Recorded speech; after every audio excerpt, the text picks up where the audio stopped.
Hello everyone, and welcome to episode 26, Remastered. In the previous episode, I explored the 3 eons of time that composed the Precambrian era. These eons included the fiery and hellish Hadean eon, the lightning and volcanism-rich Archean eon, and the gradual cooling of the Phanerozoic eon. During this 3 billion year time period, life first emerged as single-celled organisms. Some of these cells evolved primitive organelles and a nucleus, and later on there was the evolution of photosynthesis. It was then, at the very end of the period, that life evolved the capacity for multicellularity. This evolutionary step would lead to the end of the Precambrian with an event called the Cambrian Explosion. The Cambrian Explosion marked the end of the Precambrian, obviously, Precambrian meaning before the Cambrian Explosion. But the Cambrian Explosion itself also marked the beginning of 3 major units of time. It began the Phanerozoic eon, and within that it began the Paleozoic era, and within that it began the Cambrian period. So the Phanerozoic eon is the longest time period, and it's split into 3 eras. The earliest era is the Paleozoic era, followed by the Mesozoic and then the Cenozoic eras, which will be the topics of discussion for the next 2 episodes. The Paleozoic era itself, which I'll be talking about in this episode, is broken up into 6 periods. The 6 periods of the Paleozoic era, from oldest to youngest, are the Cambrian period, the Ordovician period, the Silurian period, the Devonian period, the Carboniferous period, and most recently, the Permian period. These 6 periods, or the Paleozoic era itself, really, were a time characterized by great instability and change. Supercontinents, vast sheets of all the dry landmass on the planet, repeatedly formed, broke up, and reformed during this period, including the formation of the supercontinents Pannotia, Gondwanaland, and Pangaea. And these formations created mountain ranges like the Appalachians along the east coast of North America, and the Ural Mountains that run north-south in Russia, separating Europe from Asia. The residual heat from the formation of the Earth had persisted through the Precambrian, making the Cambrian, the Ordovician, and the Silurian periods all relatively warm. They were characterized by greenhouse gases, high temperatures, and even higher atmospheric pressures. The temperature actually rose during the Cambrian period, and it remained high during much of the Ordovician, but it crashed at the end of that period in the 30 million year long Hernantian Ice Age. Once the Earth got to the middle of the Paleozoic era, it had a more stable climate, although it's believed that 1 or 2 ice ages punctured the Carboniferous period in association with sudden increases in oxygen and sudden decreases in carbon dioxide from the atmosphere. These trends are suggestive of heavy plant growth that takes carbon out of the atmosphere, as well as a lack of decomposition, which would normally return that carbon back into the atmosphere. Okay, so with that brief overview of the Paleozoic era, let me go into more detail by starting again at the very beginning, at the beginning of the Cambrian period 541 million years ago. The Cambrian period began with the Cambrian Explosion, an event in which life underwent intense diversification and speciation. During the Precambrian, there was a lineage of cells that evolved symbiosis with mitochondria. The mitochondria used a chemical process called oxidative phosphorylation to produce very large amounts of chemical energy. The raw abundance of the chemical energy allowed the host cells to do more stuff, to move more, to metabolize more stuff, and to become more complex. This led to the evolution of organelles, which cleaned up the interior of the cell and improved its overall metabolic efficiency. This cellular lineage would come to label itself the eukaryotes, and their abundant energy production allowed them to work together with other cells, like those in a colony, to form a singular, multicellular organism. I can't leave out the emergence of sexual reproduction, which greatly enhanced genetic variety and provided a built-in method for a species to weed out genetic abnormalities. From here, the stage is set for the unconstrained proliferation of life. There were some early microbial protozoa, equipped with a flagella, who lived their lives flexing their bodies in rhythmic pulses, to shake their flagella back and forth and propel themselves through the water. These protozoa formed colonies of squirming cellular masses, quite similar to the mobile larval stage of sponges. The sponges are the earliest things that can be called an animal, having evolved from the implantation of one of these cellular masses onto a rock, which then evolved and adapted to become a static filter feeder. This cellular colony that forms the sponge's body doesn't show any differentiation of tissues. It just has one single tissue type. These most primitive animals are literally sheets of cells that form a tube, which rhythmically breathes or squeezes water through the structure to filter feed. Now, you should remember this image of this rhythmically breathing, squeezing tube, because all animals, even us humans in the modern day, are all just biological permutations of this basic rhythmically breathing food tube structure. This basic format remains the same in all animals. The only differences seem to be the little bits growing on the outside of the tube that help it sense the world and move around. The earliest Hydra and other cnidarians diverged to establish their own lineages of Hydra and jellyfish and stuff like that. And worm creatures and other burrowing organisms like protocrabs appeared as well. Because eyeballs and vision hadn't evolved yet, predation was very close-ranged, and hunters had to use smell and taste and vibration to detect their prey. This was the extent of animal biodiversity in the period called the Ediacara, the time period immediately before the Cambrian Explosion. Now, in the Cambrian proper, one of the first major evolutionary milestones was the development of biomineralization, where lineages could form hard organic structures out of mineral salts. This gave rise to the early brachiopods and mollusks, and then the first arthropods with their mineralized carapaces, their exoskeletons. The most successful of these early arthropods were the trilobites, but I'll get to more on them in a few minutes. All of these protostomes diversified, and among them appeared the first deuterostomes. These deuterostomes included the first echinoderms, like starfish and sea urchins, and the first, very rudimentary, chordates. Before the Cambrian explosion was over, the chordates would have developed semi-mineralized bone wrapping around their spinal cord, making these the first vertebrates.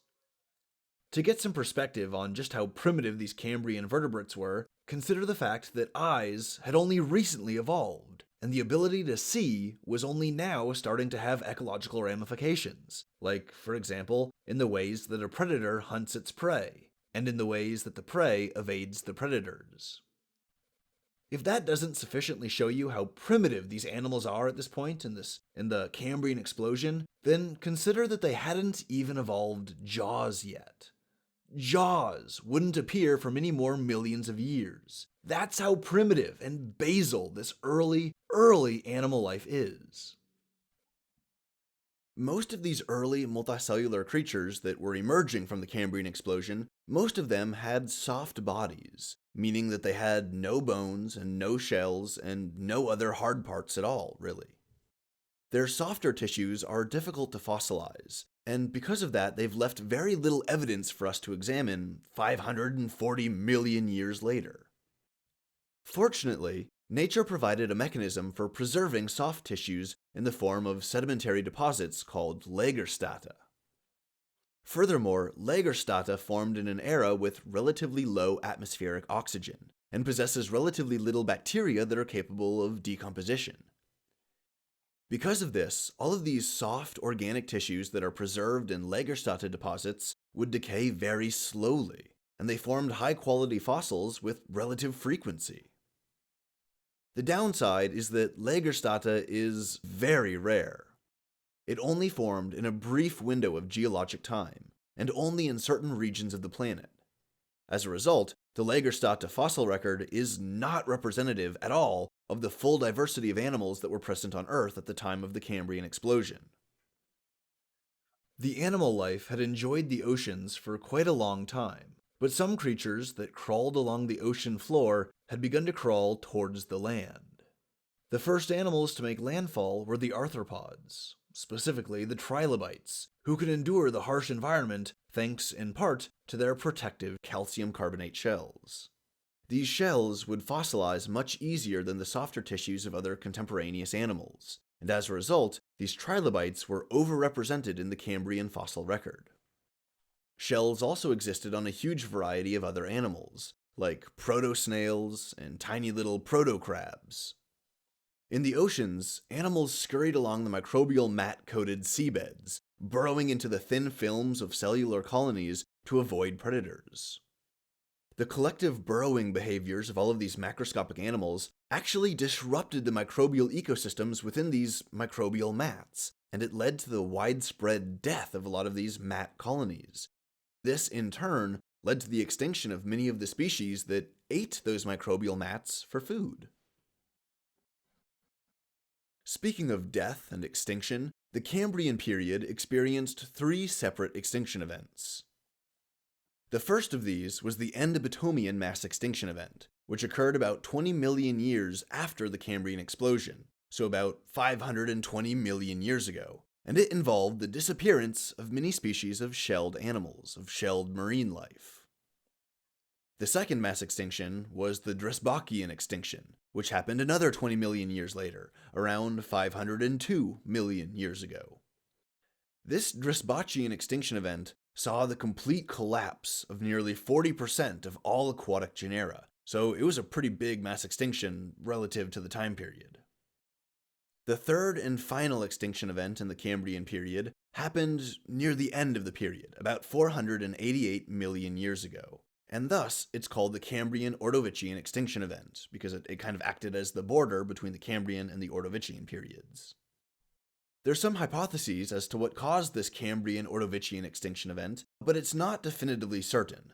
Some of these hypotheses include glaciation events and oceanic oxygen depletion. But what is known is that the number of trilobite species was radically diminished during this event. So whatever it was, whatever caused this Cambrian Ordovician extinction, it took out a lot of trilobites. The plant life in the Cambrian period was relatively primitive and was mostly limited to aquatic environments. The earliest land-dwelling microbial communities, like mats and biofilms, were photosynthetic, and their colonies eventually evolved into the first green algae. And these green algae would then go on to evolve into non-vascular plants in the early Ordovician. The Ordovician period began 485 million years ago, and it lasted for around 40 million years. After the Cambrian Ordovician extinction, which started the Ordovician period, many niches within ecosystems all over the world were left open. This is the case after every extinction event. A lot of species die off, they empty their niches, and then new species evolve over thousands or millions of years to fill the ecological gap that they left behind. In this case, that end Cambrian extinction event led to the Great Ordovician Biodiversification Event, or GOBE, G-O-B-E, where the number of orders of aquatic species doubled, and the number of families tripled. The early life that emerged in the Cambrian Explosion began to compete with the species that evolved in the GOBE. Suspension feeding became common, and life began to spread away from the ocean floor to fill the greater whole of the oceans. This included animals like the earliest fish, and as this life spread across the globe and filled the oceans, organized ecosystems, complex ecosystems began to emerge. These complex ecosystems were built around the emerging trophic chains, or the food chains, that became possible with this wide diversification of life. This diversification and geographic radiation also led to the creation of very specialized ecosystems, where you had clusters of independent organisms all living in a habitat that's exclusive to a particular climate, or temperature zone. An excellent example of this is a coral reef. Coral reefs are a kind of specialized habitat that emerged in the Ordovician. During this time period, life also continued to invade the land, struggling to find purchase in the dry soils of the uncolonized land masses. In the Cambrian period, the earliest arthropods had crawled from the oceans onto dry land, but they were beaten back by severe cold temperatures and winds. For some time, the global temperature had been going through cycles of warming and cooling, where the cooling leads to glaciation events and ice ages. These cyclical ice ages killed many species, and culminated in the Ordovician Silurian extinction event about 440 million years ago. As most life was still accustomed to the oceans, or the hothouse climates of the Cambrian, cooler temperatures were unendurable. They were very dangerous. Furthermore, this planetary cooling led to greater ice formation, which increased the size of the polar ice caps and lowered the sea level. This lowered sea level exposed all of the species living along the coast to the harsh and brutally cold air. Additionally, there was volcanic activity during and immediately before the extinction event, and it's believed that this deposited huge amounts of freshly generated silicate rocks onto the planet's surface. These silicate rocks would have absorbed CO2 as they eroded, and their erosion would have led to a titanic collapse of the atmospheric carbon dioxide level from about 7,000 parts per million to 4,400.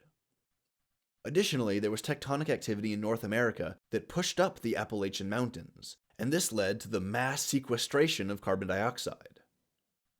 As carbon dioxide is a greenhouse gas, its rapid depletion from the atmosphere thanks to all of these geophysical and geochemical processes would have led to a rapid cooling, as well as a much slower rate of CO2 absorption into the oceans. It's difficult to overstate the mad horror that was the Ordovician Silurian extinction event. Virtually every major lineage across the planet was affected by the temperature change, especially those that were exposed to dry land and the cold air. Species in the oceans didn't fare much better, actually, as everything along the coast had been destroyed when the sea level dropped. This would have severely disrupted any ecosystems that integrated the ocean-dwelling coastal communities, causing any species that relied on them for food to starve to death. It was an ecological cascade where the collapse of one element led to the downstream collapse of other elements that relied on the previous element. When all of this ecological collapse was said and done and the dust had settled, the extremely rapid cooling had caused about 60 to 85% of marine species to go extinct. But despite the incredible amount of death wrought by this extinction event, just like every other extinction, it gave rise to another biodiversification and radiation event. As the name suggests, the Ordovician Silurian extinction is the boundary between the Ordovician and Silurian periods. The Silurian period began about 443 million years ago, and it lasted for about 25 million years. The biodiversification event came at the beginning of this period, as the planet's life recovered from the cooling and glaciation events that ended the Ordovician. Although the CO2 levels stayed around 4,500 parts per million, the temperature rose, the ice caps melted, and the sea levels once again climbed back up the shore. In the Cambrian and the Ordovician periods, the Earth's climate was relatively unstable, and it was prone to rapid changes and shifts. But in the Silurian period, the climate of the middle-aged Earth began to stabilize and warm. When the warm ocean water came into contact with cooler air, it sparked massive storms that saw heavy weathering and watering of the land.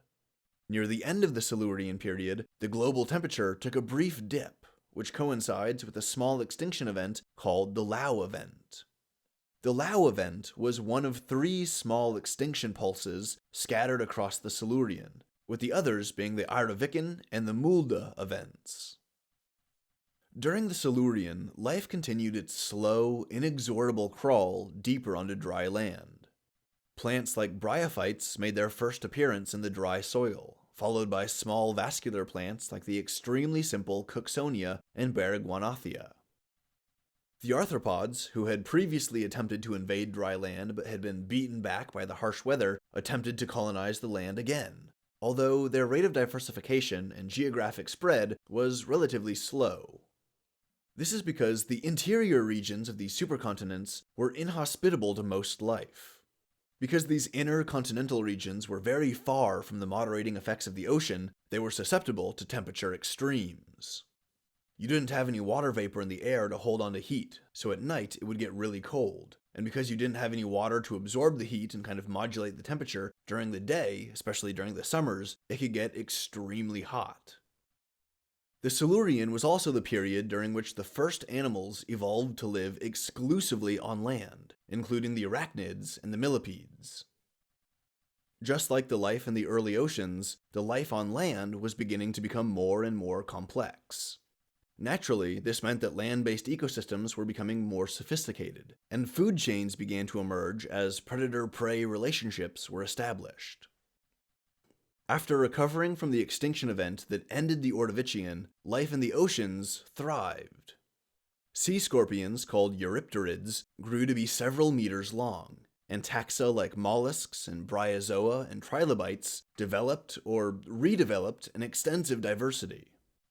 Most famous are the lineages of fish that appeared in the late Silurian, which had evolved bones and jaws, and some had even evolved the ability to live in freshwater habitats. These bony fish are called osteichthyes, and instead of possessing cartilage to support their bodies, they had bony skeletons made of minerals. However, much of this evolution didn't happen until very late in the Silurian period, where it would then continue into the early Devonian. The Devonian period began 419 million years ago, and it lasted about 60 million years, coming to an end shortly after the late Devonian extinction event. This Devonian period is called the Age of Fish, as fish continued to diversify with wild variety and all sorts of novel features. Fish lineages evolved traits like jaws, or armor plating, or spiky, bony skeletons. The jawed fish in particular became much more abundant, outcompeting the jawless fish that had emerged in the late Silurian. Invertebrate animals all enjoyed high populations and exceptional phenotypic diversity during this time period. This includes invertebrate animals like the bryozoa and the brachiopods, which honestly appear more like plants or weird-moving funguses, as well as a variety of invertebrate filter-feeding species that resembled calcified tubes or pillars. If the Devonian oceans weren't scary and weird enough for you, it's believed that the first true species of shark emerged during this time period as well. Notice that sharks have been around for almost 400 million years, and in all of this time, they've barely changed at all relative to other species. Sure, they evolved to be bigger and more diverse, but their fundamental body plan and their hunting prowess has always been on the cutting edge of the evolutionary arms race. Sharks are like the ideal killing machines, almost perfectly adapted for their current environment. This is much like alligators and crocodiles, who have undergone remarkably little evolutionary change over dozens and dozens of millions of years due to their durability, their toughness, and their raw effectiveness as hunters. An event called the Devonian Explosion involved the sudden diversification of plant species after the evolution of lignin. Lignin is a supportive protein that allowed these plants to grow taller by producing stronger, harder tissues. Lignin led to the emergence of trees and other large plants in the later Devonian, which in turn created entirely new environments for other plants and animals. The dry landscape had first been colonized by mosses and algae and fungus and bacterial mats, and by eroding the bedrock and producing soils, they established the conditions for the emergence of plants with roots. The first rooted plants could only reach a short distance into this early soil, but as the Devonian period progressed, they developed larger, stronger roots that could penetrate more deeply into the earth. The development of these more complicated root systems had several outcomes. The plants could access more nutrients, and they could reach further into the ground to find water, and this enabled them to grow a lot larger. The roots also permeated the ground like a creeping network of fibers, and this would establish a degree of stability in the soil. The roots would prevent the soil from getting washed away in the rain, which was like a mini evolutionary revolution. Now that the soils had been stabilized by all of these plant roots, they became the home for thousands of species of arthropods, who began to evolve codependent relationships with these plants that defined their habitats. As the Devonian period progressed, These plants developed vascular tissue, and they evolved leaves to absorb more sunlight, and the primordial earth suddenly became green and vibrant with vegetation. The Devonian period came to an end with a series of major extinction events, hitting rapidly one right after the other. What caused these extinction events is unknown, but what is known is that they predominantly affected species that lived in warm, shallow water, as well as those that lived in coral reefs. Many species of aquatic invertebrates died out, as well as many tabulate and rugose corals and the species who depended on those coral reefs for food and shelter. Almost every species of large shark, fish, and tetrapod were wiped out. These mass extinction events greatly reduced biodiversity on Earth, and like every other series of mass extinctions before them, they ended the current geological period and ushered in the next great period in evolutionary time. This next great period is the Carboniferous. The Carboniferous period began 359 million years ago, and it would last for another 60 million years. Before I really dig into the Carboniferous, I want to cover the lobed-finned fish who migrated to dry land. During the Devonian period, during this age of fish, there existed a lineage of fish that had their fins mounted on the ends of fleshy, muscular little protrusions, or lobes. The lobe-finned fish had more muscle power behind each fin stroke, so they could move quicker through the water. A population of these lobed-finned fish lived on the ocean floor, and over time they moved to shallower coastal regions, where they could dwell in the muddy sandbars and coastal marshes. In these muddy coastal habitats, the lobed-finned fish could skip from puddle to puddle in search of food, of vegetation, and as they did so, they were exposed to a few critical selective pressures that would shape them into the first tetrapods. First, they were exposed to the dry air, and as they spent more and more time here, they adapted to be able to breathe it. They could breathe the dry air, as opposed to having to breathe by extracting oxygen out of liquid water. Second, they were spending more and more time out of the water, where they didn't have any buoyancy to support their bodies. They had to stand and hold themselves against the forces of gravity, and they had to learn how to balance themselves and to control their momentum, because there's less resistance in the air than there is in the water. Their fins eventually flattened against the ground and became primitive webbed feet. The lobes themselves extended and evolved joints and stronger muscle tissue. The end Devonian extinction event that savaged the coastal regions of the world was a big motivating force that pushed these tetrapods away from the coastline and deeper onto dry land. By the time the Carboniferous had rolled around, these lobed-finned fish had given rise to true tetrapods, who were now diversifying into the first true amphibians. The amphibians retained many traits of their more aquatic ancestors, like their webbed feet and soft eggs, and a life cycle that was still partly dependent on the water. In time, the amphibians would give rise to the reptiles, but more on the reptiles in just a moment. The world was very warm and very humid during this period, marked by extensive tropical swamps and forests. The plants that had emerged in the Devonian would continue to diverge and spread, leading to the emergence of numerous species like horsetails, ferns, club mosses, and the early gymnosperms, the early seed-bearing plants. For most of evolutionary history up until this point, plants and fungus had reproduced with spores. But in the Carboniferous, the gymnosperms emerged as a lineage that used seeds to reproduce. The seeds were much heavier than spores, and full of nutrients, which made them a valuable and easily accessible food source for numerous animal species. There was also the fact that nothing had evolved to break down lignin, so lignin had evolved millions of years ago, but for a long time, there was no microorganism or fungus or something that had evolved the capacity to break down lignin. So over this whole time period, after lignin was evolved, but before something evolved a way to break it down, you had millions of tons of plant matter that was grown during the late Devonian and the Carboniferous period that was never chemically decomposed. Instead, all of this plant matter was buried by the gradual accumulation of soil and dust, And over time, the pressure of millions of years of accumulated dirt caused the plant matter to become the coal deposits that we mine today.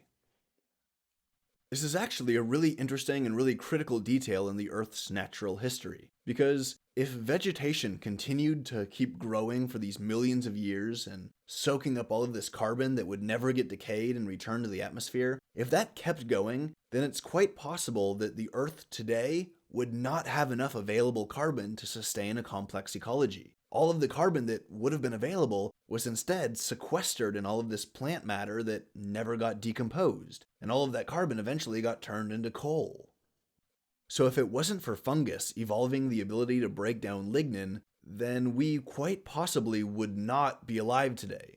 The Earth today would quite possibly not have anywhere near the ecological complexity that it does, simply because the fungus evolved the ability to break down lignin and return these millions and millions of tons of carbon back into the carbon cycle. Let's go back to animals. As animals were spreading out across the dry, terrestrial surface of the Earth, there was a lineage that evolved the amniotic egg. This adaptation, this emergence of the amniotic egg, reduced the need for the eggs to be held near bodies of water. This enabled certain species to migrate deeper inland, away from the ocean and away from coastal wetlands. A few amphibian populations also attempted to move deeper inland, but they were largely unsuccessful, as they struggled to survive in the low humidity and the increasingly cold temperatures. This cooling came about because all of this carbon dioxide was being pulled out of the atmosphere and sequestered in the trees. The reptiles became much more widespread and diverse, with their much greater tolerance for heat and dry conditions allowing them to outcompete and replace the amphibians in many of these terrestrial habitats. These early reptiles, who were the lineage that possessed this amniotic egg, they branched off from the amphibians, and they would go on to give rise to the first true reptiles, and then the birds and the mammals, who would also share this amniotic egg. Various arthropods, like the insects and the arachnids, grew to terrifying sizes, as the high oxygen concentration and the high partial pressure of oxygen in the atmosphere enabled their tissues to be saturated in oxygen, and this enabled their massive growth. We found the fossils of many of these carboniferous insects, and they're kind of like the monster bugs from King Kong's Skull Island. We've recovered fossils of dragonfly-like bugs that had 30-inch wingspans. We've recovered the fossils of worms and millipedes that were more than 6 or 7 feet long. And we've recovered the fossils of monstrously sized ancestors of cockroaches, and sap-drinking bugs that had proboscis as thick as your pinky finger. As the Carboniferous period went on, temperatures dropped, leading to more glaciation and ultimately to the Carboniferous rainforest collapse. This event took place over millions of years as the global climate transitioned from hot and humid to dry and cool. These ecological changes precipitated the diminishment of amphibian species and the rise to dominance of the reptiles and, to a lesser degree, the mammals. Reptiles had scales instead of soft, moist skin so they could retain moisture easier, and they mostly laid hard-shelled eggs instead of the soft-shelled eggs laid by the amphibians. Both of these traits, the scales and the hard-shelled amniotic eggs, gave the reptiles an advantage in the drier climates of the late Carboniferous. The mammals also fared pretty well, with their fur and their burrowing behaviors offering a modest defense from the colder temperatures. But plant species did not fare nearly as well as the reptiles and mammals. The great forests that had spread across the Earth during the Devonian and the Carboniferous period were largely destroyed during the rainforest collapse, having been reduced to small pockets of low-diversity forest that clung to islands and equatorial regions. These cooling conditions gave way to the Permian period, which began 299 million years ago, and it lasted for more than 40 million years, ending about 252 million years ago. The Permian period was defined by the formation of the supercontinents Pangaea and Siberia, as well as the world ocean Pan-Thalassa. Pangaea and Siberia were huge landmasses. As their intercontinental regions were very far removed from the modulating effects of the oceans, they were consistently dry, and they suffered from severe temperature fluctuations, both day and night and seasonally. Massive deserts formed at the heart of Pangaea, sculpting the species that lived there with brutal selective pressures. So brutal were these emerging Pangaean deserts that the vast majority of Carboniferous forests were wiped out.